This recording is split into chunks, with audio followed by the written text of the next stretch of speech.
The evening was filled with excitement as people dressed in their finest clothes entered the grand concert hall.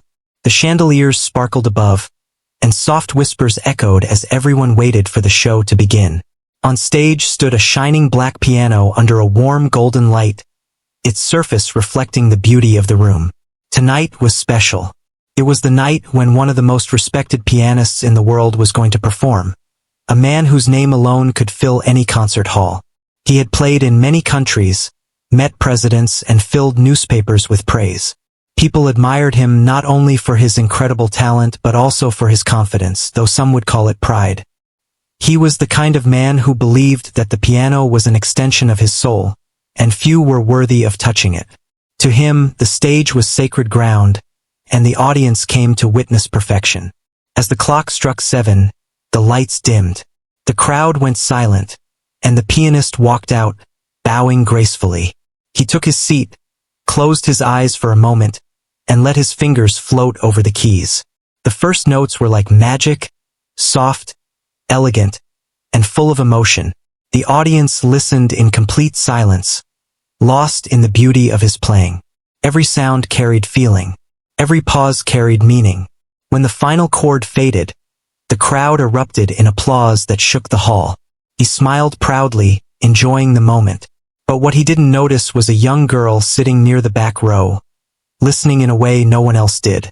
She was about 10 or 11 years old, wearing a light blue dress. Her hands rested carefully on her lap, and next to her was a white cane. Her eyes didn't follow the pianist. They stayed still, calm, and unfocused. She couldn't see the beauty that everyone else saw, but she could feel every note more deeply than anyone in that room. Beside her sat her mother, gently holding her hand. The girl's face glowed with excitement, and each sound made her smile. She had been waiting for this concert for weeks. Her mother had saved money quietly for months just to bring her here. To others, this was just another evening out. But to the girl, this was a dream coming true, to hear the music of her favorite pianist live, not through recordings or distant memories, but right in front of her. When the intermission came, the pianist stood and addressed the crowd with a confident voice. He spoke about the beauty of music, about how every sound carries meaning when played by a master's hands. The audience clapped politely. Then he smiled and said, "Perhaps, for a little fun, someone from the audience would like to try a few notes?" It was meant as a lighthearted joke, something to make people laugh between performances. He expected polite laughter and nothing more. But in the quiet that followed, a small voice spoke up. "Can I try?" It was the voice of the blind girl. The crowd turned to look. Her hand was raised timidly, her fingers shaking a little. Her mother looked surprised but didn't stop her. She knew her daughter's love for the piano. The girl's dream had always been to touch one on a real stage, even if just for a few seconds. The pianist blinked, not expecting that. A few people in the audience chuckled softly, not out of cruelty but because they didn't think she was serious. A blind child on stage? It sounded like an innocent fantasy. The pianist smiled politely, unsure of what to say. He cleared his throat and said with a small laugh, "That's very sweet, young lady, but perhaps another time. These are delicate instruments." The girl's face fell. She lowered her hand slowly. "I understand," she said softly, though her voice trembled. Her mother squeezed her hand gently, whispering something comforting. The pianist turned back to his audience, trying to move on. "Now then," he said cheerfully, "let's continue with a piece I call." But before he could finish, a few murmurs rose from the crowd. Some people looked uneasy. One older woman sitting in the front row shook her head slightly, as if disappointed by what had just happened. Meanwhile, the girl sat quietly, listening to the faint rustle of people shifting in their seats. Her heart sank. She hadn't wanted to make a scene. She just wanted to touch the piano, to feel the keys, to be part of the music she loved so deeply. Her whole life, she had played on an old keyboard at home. Broken keys, no real sound, but she played it with imagination. Tonight, she wanted to feel what a real piano was like. But now her dream seemed too far away. The pianist began playing again. The music was technically perfect, but something felt off. Even he could feel it. The notes were beautiful, yet they lacked the warmth of his first piece. Maybe it was the air in the room. Maybe it was that little voice echoing in his head. Can I try? He tried to push the thought away, focusing on the keys, but his rhythm slipped slightly. A few people noticed. He finished the piece quickly, stood up, and bowed again. The applause this time was softer, polite but not as heartfelt. As the night went on, he kept performing. Yet, every time he looked at the audience, he saw the girl's face. Not her eyes, but the way she had smiled when she raised her hand. He tried to tell himself it didn't matter. This was his stage. He had worked his whole life to be here. But something about the way the crowd had gone quiet after that moment stayed with him. During a short break, he walked backstage. One of the organizers came up, smiling nervously. "Magnificent performance," she said, though her voice sounded unsure. He nodded, pretending not to notice. Then he glanced toward the side door, where the little girl and her mother were standing. They were about to leave. The mother held her daughter's hand, whispering softly, "It's okay, sweetheart. You played in your heart tonight."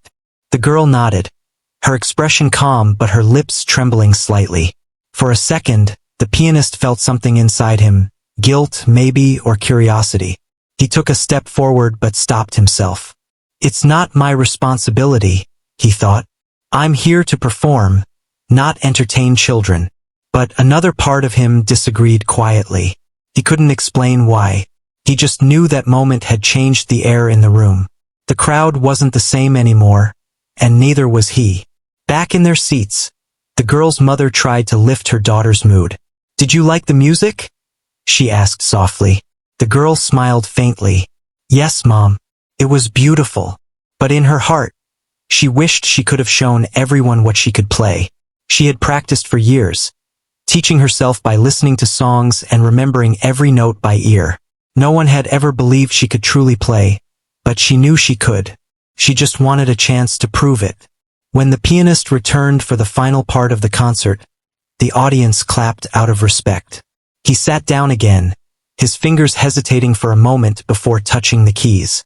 He played the opening chords, but they sounded different now, not confident but thoughtful, even uncertain. He didn't understand why he felt that way, but the feeling stayed with him until the last note. As the concert ended, the audience stood and applauded loudly. Yet, behind the applause, there was still something unspoken, a memory of the little blind girl who had dared to raise her hand. Some people whispered as they left the hall, saying they wished he had let her try. Others said it was understandable, after all it was a professional stage. But no one could deny that for a few moments, the concert had turned into something far more human than music. Outside, the cold night air brushed against the girl's face. She stood quietly while her mother called for a cab. "It's okay," her mother whispered again. "You were brave." The girl nodded, her voice barely a whisper. "Maybe one day, someone will let me play." Far behind her, inside the nearly empty hall, the pianist sat alone at the piano. The crowd had gone, the lights were dimmed, and the silence felt heavy. He rested his hands on the keys but didn't play. The words replayed in his mind. "Can I try?" He looked at the piano and sighed deeply. For the first time in years, he felt that maybe his music, though flawless, was missing something. Something pure, something innocent, something true. That night, two people went home with different thoughts. The girl dreamed of the piano she never touched, and the pianist couldn't stop thinking about the one who had asked to play it. Neither knew that their paths would cross again, and when they did, it would change everything. The night after the concert, the pianist sat alone in his hotel room. The applause had faded, the lights were gone. Yet something about the evening refused to leave his mind. He stared at the piano in the corner of the room, but for the first time in years he didn't feel like playing. Every time his hands moved toward the keys, he heard that little voice again. "Can I try?" It wasn't just a sound now. It was an echo, a feeling he couldn't shake off. He had played for thousands, but he had never been haunted by a single moment quite like that. He poured himself a cup of tea and sat by the window, watching the city lights. Somewhere deep inside, he wondered if he had done something wrong. But then his pride stepped in, whispering that it wasn't his fault. He was the star, the professional. The concert was no place for a child, much less one who couldn't see the notes. He told himself that music demanded discipline, not dreams. And yet, a quiet part of him didn't believe those words anymore. The next morning, newspapers were filled with glowing reviews of his performance. "A night of brilliance," one headline read. "The maestro proves once again why he stands above the rest." He smiled faintly but didn't feel the joy he used to. As he read further, he came across a small column written by a local reporter. The article mentioned the moment when a blind girl had asked to play, and how the hall had gone strangely silent afterward. The writer didn't criticize him directly, but the tone said enough. Something beautiful had been refused. He folded the paper and looked away. For a while, he simply sat in silence, his fingers tapping the armrest gently, like searching for a melody that wouldn't come. He didn't want to admit it, but his conscience had started to feel heavier than his applause. Meanwhile, the little girl sat on the edge of her bed at home. The small apartment was quiet except for the ticking of an old clock. She ran her fingers along her old keyboard, touching each worn-out key as if it were alive. Her mother entered the room, placing a hand on her shoulder. "Still thinking about last night?" she asked gently. The girl nodded. "I wanted to show them, Mom. I wanted to show that I can play too." Her mother smiled softly. "You will, sweetheart. Some people can't see past what's in front of them. But one day someone will listen." The girl smiled faintly and began to play. The tune was simple but full of emotion.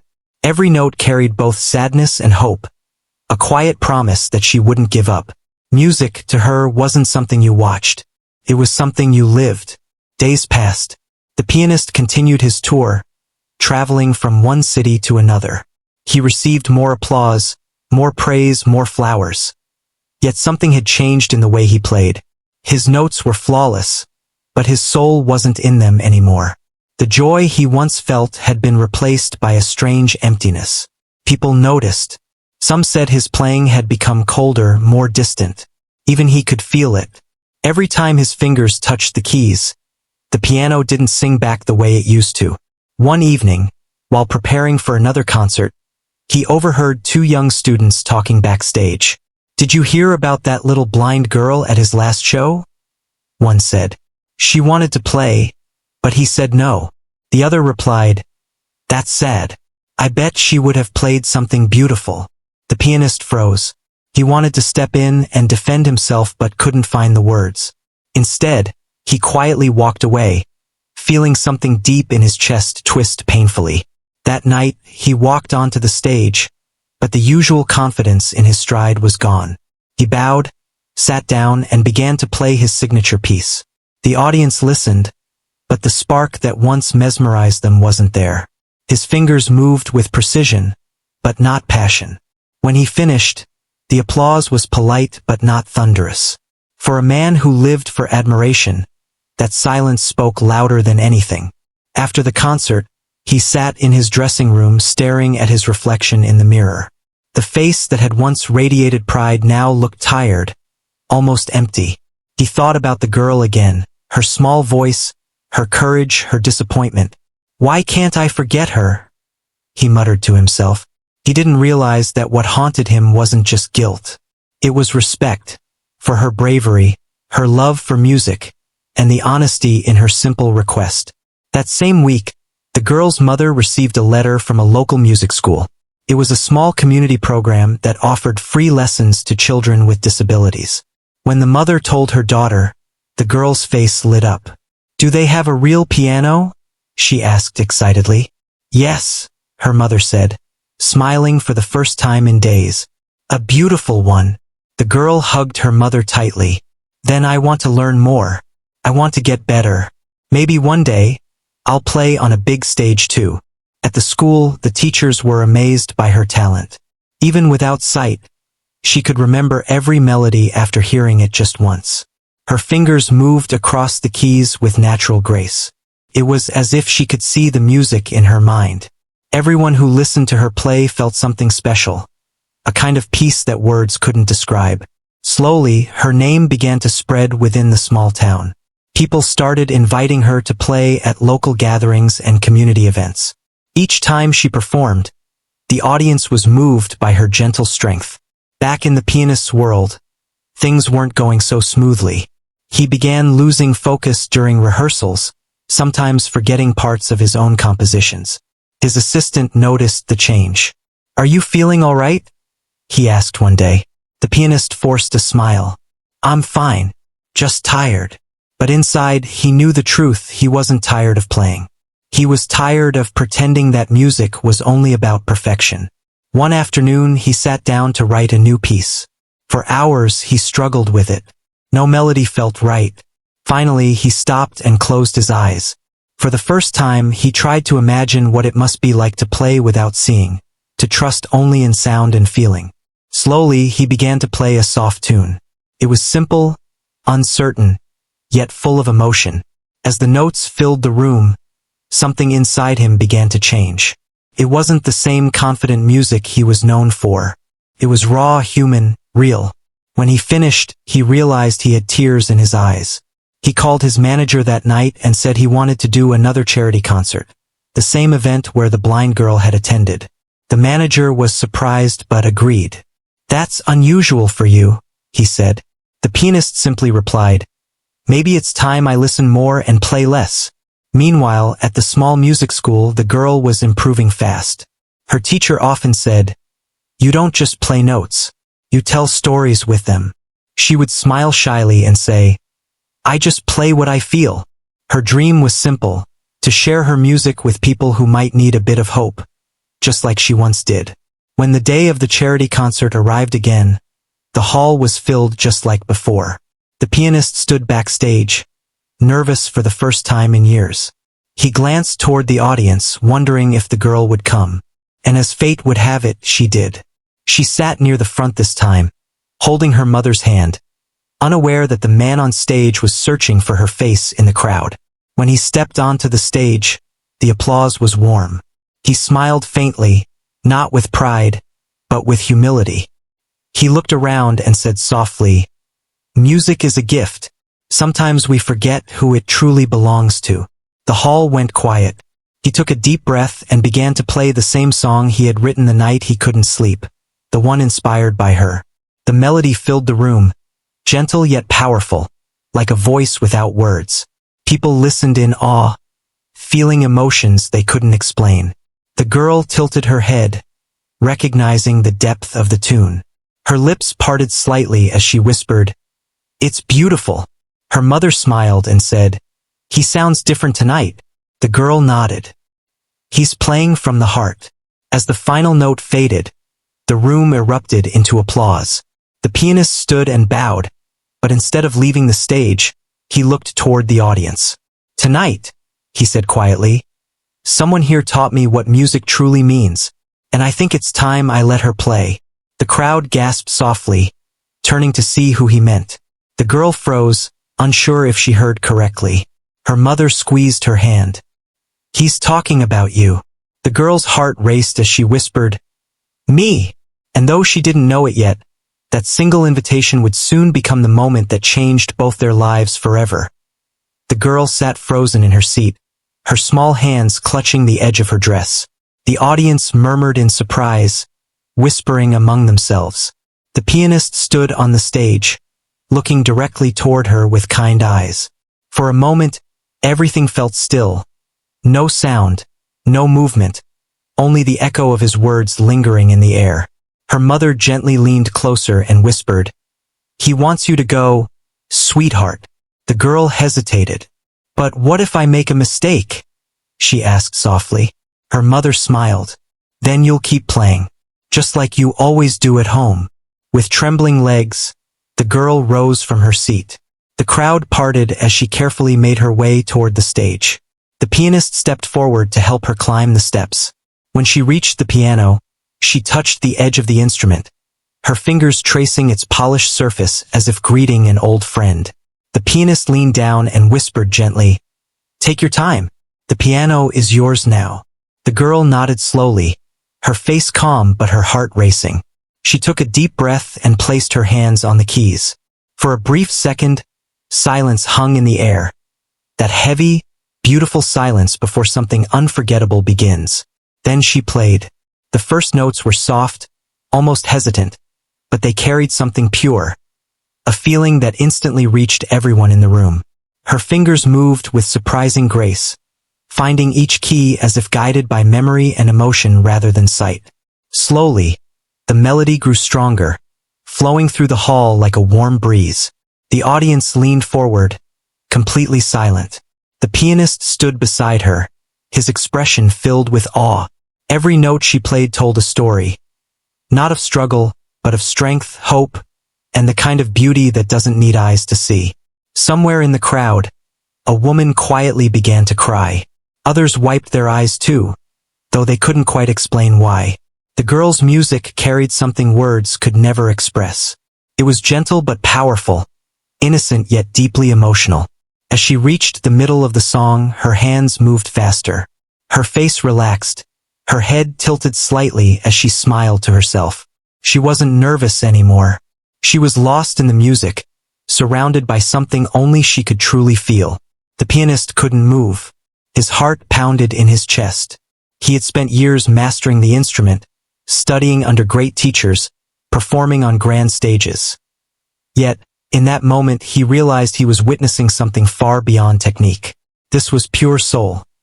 When the final note came, it lingered like a whisper. The hall was completely still.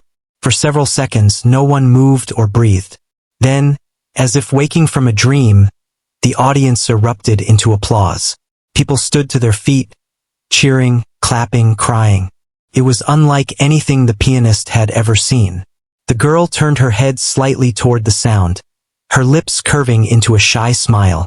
She whispered softly, "Did I do okay?" The pianist leaned closer, his voice trembling with emotion. "You didn't just play okay," he said. "You reminded all of us what music truly is." The applause went on for several minutes. Even after it faded, the feeling in the room remained, a warmth that seemed to touch everyone's heart. After the show, many people came forward to meet the girl. Some brought flowers, others simply wanted to shake her hand. She couldn't see their faces, but she could feel their kindness in their voices. "You were wonderful," one woman said. "Thank you for sharing your gift." The girl smiled and whispered, "I'm just happy they listened." Backstage, the pianist invited her and her mother into his dressing room. The girl ran her fingers over the walls, curious about everything around her. The pianist smiled. "You have an incredible gift," he said. "Have you ever had proper lessons?" The girl shook her head. "No, I just listen and play what I hear." He nodded thoughtfully. "Would you like to learn more? I could help you." Her face brightened instantly. "Really? You'd teach me?" "Yes," he said softly. "If you'll let me. I think I have more to learn from you too." Her mother looked at him, tears in her eyes. "Thank you," she said quietly. "You don't know what this means." That evening, as they left the concert hall, the girl hummed the melody she had played. Her mother walked beside her, smiling proudly. "You were amazing," she whispered. The girl tilted her head. I could feel everyone listening. It felt like they were part of the song. Meanwhile, the pianist stayed behind, sitting alone in the now empty hall. The lights were dim, and the silence that once felt heavy now felt peaceful. He sat at the piano again, placing his fingers gently on the keys. For the first time in years, he didn't think about being perfect, he just played. He played the same melody the girl had played, trying to capture that same emotion. But no matter how precisely he hit the notes, it didn't sound the same. Her music had something his didn't, honesty. That realization made him smile. For years, he had chased applause. Now, he was chasing truth. In the weeks that followed, he kept his promise. He began teaching her privately, visiting the small music school she attended. Every session was filled with laughter, learning, and discovery. She absorbed everything quickly, but she also taught him in ways no one else ever had. Once, during a lesson, he asked her, "How do you know which notes to play if you can't see them?" She paused, then said softly, "I listen to what my heart feels. The piano understands." He smiled. "I think you just taught me the most important lesson of all." Their bond grew naturally. He no longer saw her as just a student but as a reminder of what he had lost, the love for music that came before fame and pride. She brought that back into his life note by note. One afternoon, as they finished a lesson, he asked her, "Would you like to play on stage again?" Her face lit up. "Yes, but maybe this time you can play with me?" He chuckled softly. "I'd be honored." They planned a small duet for a charity event. When the night came, the hall was full again. The audience waited eagerly, remembering the little blind girl who had stolen their hearts. As the lights dimmed, the pianist and the girl walked onto the stage together. The crowd erupted into applause, but this time, he wasn't nervous or proud. He was grateful. They sat side by side, and he whispered, "Are you ready?" She smiled. "I was born ready." They began to play. The harmony between them was breathtaking. He provided the strong rhythm while she filled the space with delicate, emotional touches. Together, their music created something that felt alive, something that moved every soul in the room. When the final note ended, the audience stood again, cheering louder than ever. The pianist turned to her and said, "You've changed everything for me." She smiled softly. "You just needed to listen." That night became one of the most talked about performances in years. News outlets covered the story, calling it, "The night music found its soul." People shared videos online, and within days it spread across the world. But for the pianist and the girl, fame didn't matter. What mattered was the friendship they had built. A bond formed through music and mutual respect. Sometimes, after lessons, they would just sit together in silence, listening to the faint hum of the piano strings. The girl once said, "You know, when I play, I don't imagine people watching. I imagine light everywhere." He asked softly, "What kind of light?" "The kind that doesn't need eyes to see," she replied with a smile. The pianist nodded, deeply moved. He finally understood what she meant. Music, like light, wasn't about seeing. It was about feeling. And for the first time, he felt completely free. That night, as the world celebrated their duet, both of them sat quietly backstage, sharing a moment that words could never describe. The blind girl had reminded the world, and the proud pianist, that the most beautiful things are not seen or measured.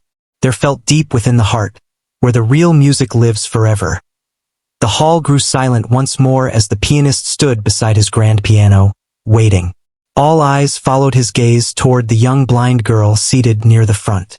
The spotlight caught her just enough to reveal her soft surprise and trembling hands. For a moment, she didn't move. It felt unreal, as if time had paused and the world was holding its breath for her next step. Then her mother whispered, "Go on, sweetheart. This is your moment." Her heart pounded, but she nodded, stood up slowly, and began walking toward the stage. Each step echoed faintly across the marble floor, a rhythm of courage that touched everyone watching. The pianist moved forward to meet her, gently guiding her the last few feet to the piano bench. "Take your time," he said softly, his voice full of something new, respect. She smiled shyly, feeling the cool wood of the piano beneath her fingers. The audience watched in total silence. Even the air felt different, heavier with emotion. The girl took a deep breath, her fingers hovering over the keys. Then she began to play. At first, her touch was light and uncertain. But within moments, a melody began to bloom. Soft, emotional, and pure. It wasn't technical brilliance. It was something deeper. Every note carried a piece of her heart. Every pause spoke of her journey. The room seemed to fade away until there was nothing left but her music. The pianist stood behind her, listening with awe. He could feel the same piano responding differently under her hands. Warmer, freer. Her playing had no fear, no showmanship, just truth. And in that moment, he understood what he had missed for so long. Music wasn't about control or applause. It was about connection, the kind that needed no sight, no fame, just feeling. When she finished, the hall remained quiet for a few seconds, as if afraid to break the spell. Then slowly the audience rose to their feet.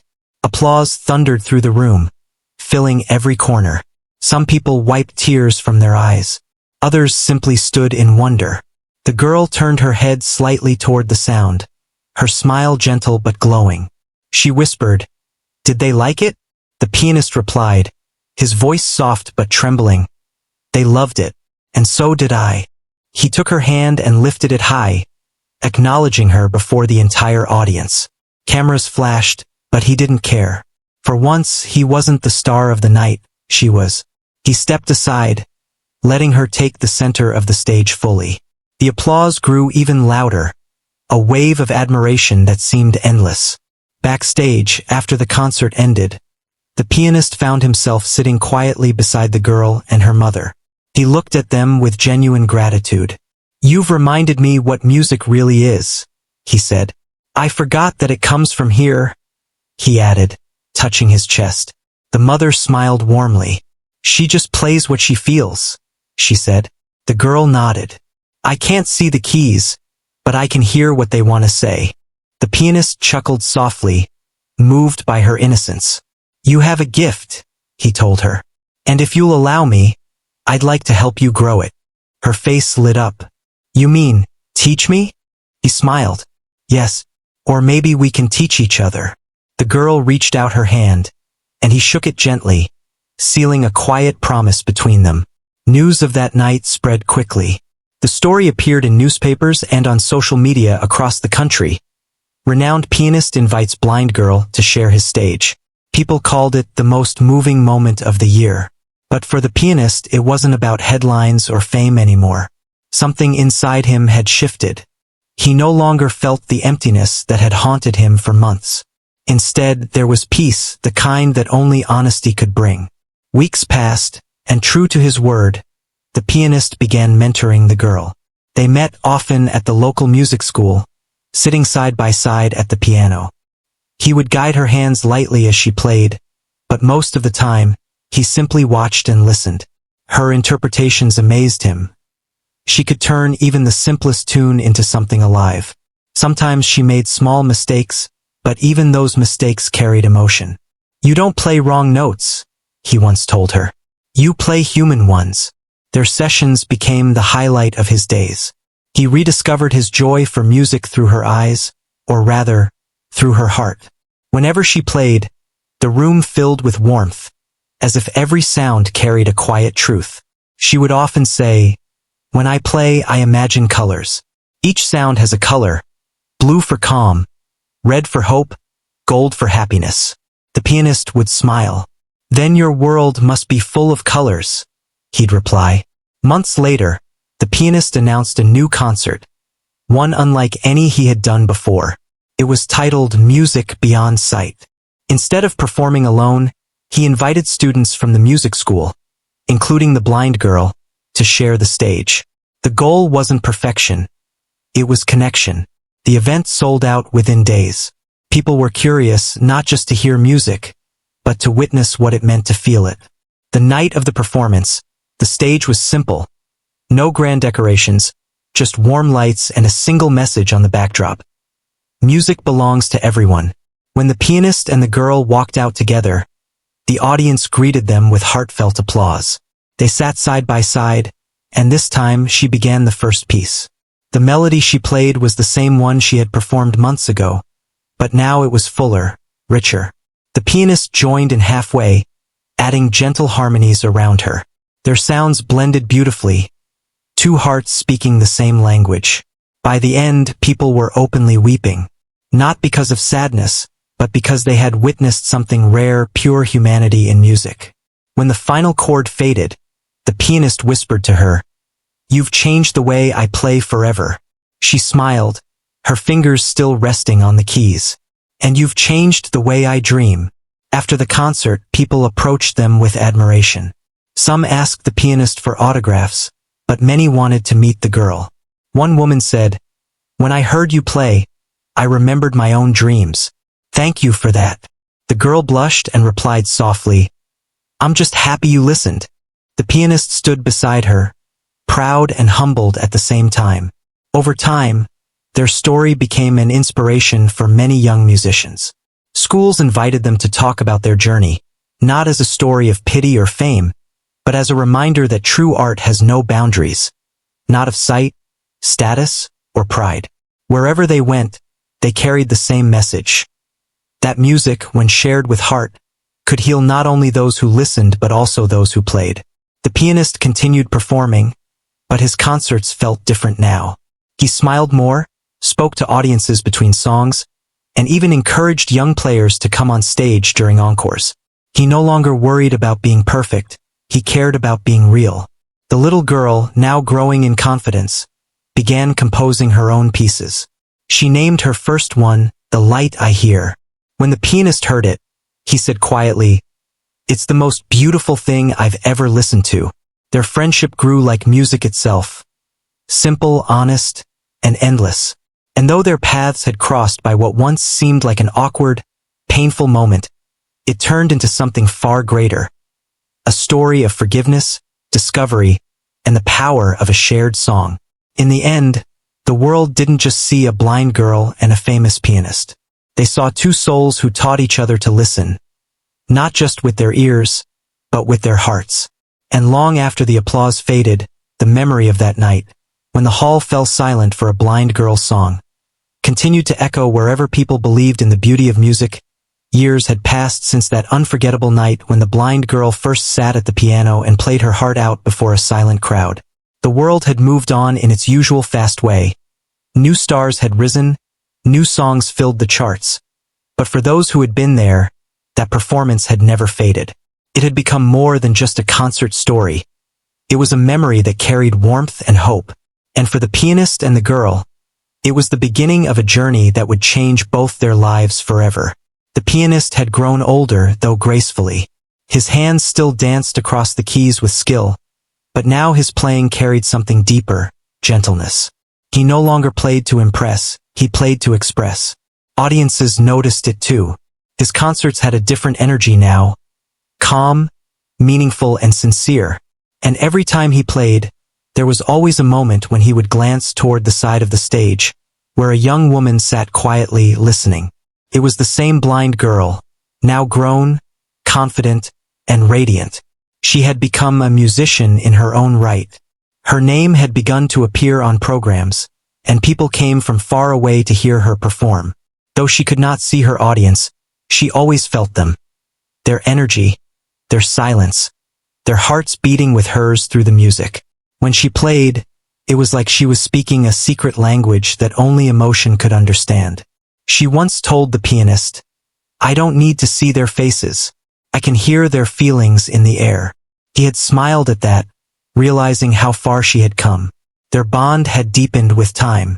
They practiced together often, though their sessions were no longer about lessons.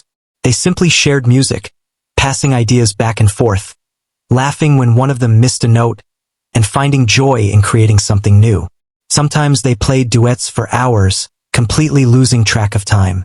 Other times they sat in silence, just listening to the echo of the last chord, letting it fade like a memory too beautiful to interrupt. One afternoon, while sitting in the quiet music room of the conservatory, the girl said, "I want to create something that belongs to both of us." The pianist tilted his head, curious. "What do you mean?" She smiled softly. "A piece. A song that tells our story. How we met, how we changed, and what music really means to us." The pianist nodded slowly, his heart stirred.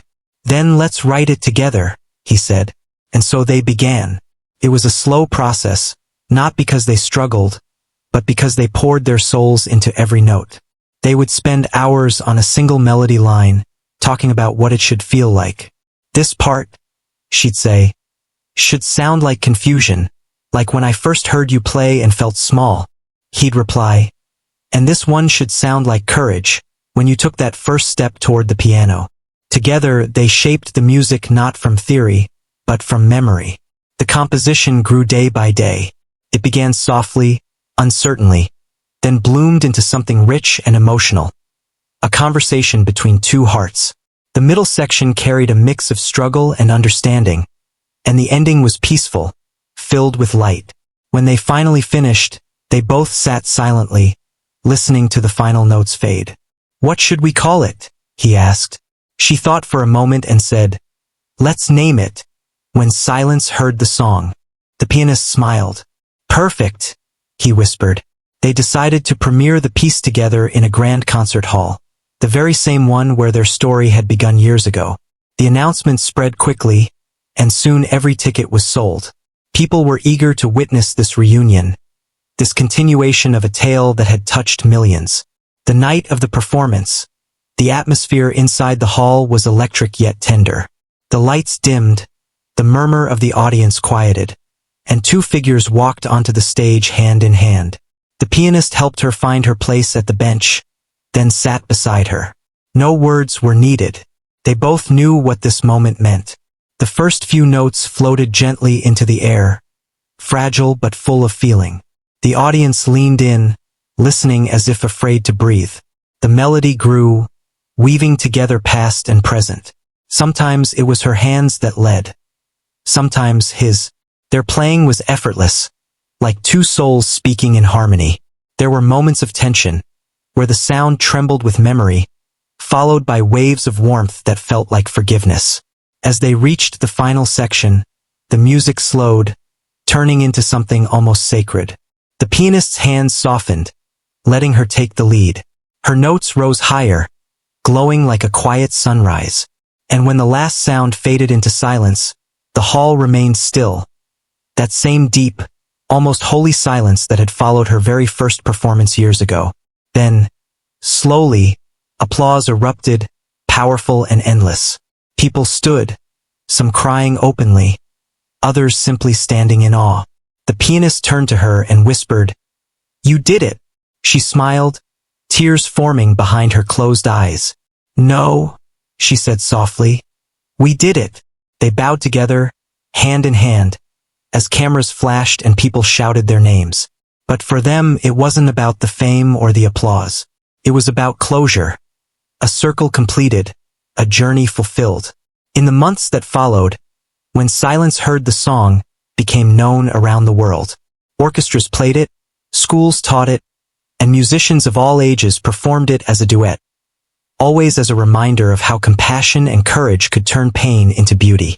The pianist and the girl continued performing together for a few years, traveling to different countries, meeting countless people whose lives had been touched by their story. Eventually, the pianist decided it was time to slow down. His hands were not as strong as before, and he wanted to spend his last years in peace, teaching young students who truly loved music. One day, he called her to the music hall where it had all begun and said, "It's your turn now. You carry the music forward." She looked down, her voice trembling. "But how will I do it without you?" He smiled, touching her hand gently. "You already know how. Just keep playing what's true." When he retired, she continued performing, teaching, and inspiring others. People often asked her what she saw when she played. Her answer was always the same: "I see light, the kind you can't touch but can always feel." She carried his lessons with her everywhere she went, not just about music but about life, to listen more, to judge less, and to believe that everyone has a song worth hearing. Years later, when the pianist passed away peacefully, the girl held a tribute concert in his honor. She performed alone on stage, under the same soft light that had once surrounded them both. The piece she played that night was their song, When Silence Heard the Song. As her fingers moved across the keys, the audience listened in stillness, many of them remembering the man who had once doubted her, then believed in her more than anyone. When the last note faded, she whispered, "Thank you," her voice barely audible but full of love. After the concert, she sat quietly at the piano long after everyone had left. She placed her hands gently on the keys and smiled. "You taught me that music isn't about seeing," she said softly, as if speaking to him. "It's about feeling, and I'll never stop feeling it." Then she began to play once more, this time not for an audience, not for fame, but for the memory of a friendship that had turned two strangers into family through the language of sound. The world continued to remember their story for generations, not as a tale of pity or miracle, but as proof that kindness and understanding could bridge any divide. Musicians would speak of them as legends, but those who truly knew the story always said it wasn't about fame at all. It was about how one act of courage and one act of humility turned ridicule into respect and silence into song. And so, even though time moved on, somewhere in the quiet corners of music schools, concert halls, and small living rooms, people still played their song. And each time the melody rose, it carried the same truth, that the most beautiful music often begins in silence and that the heart, when listened to closely enough, can see more than eyes ever could.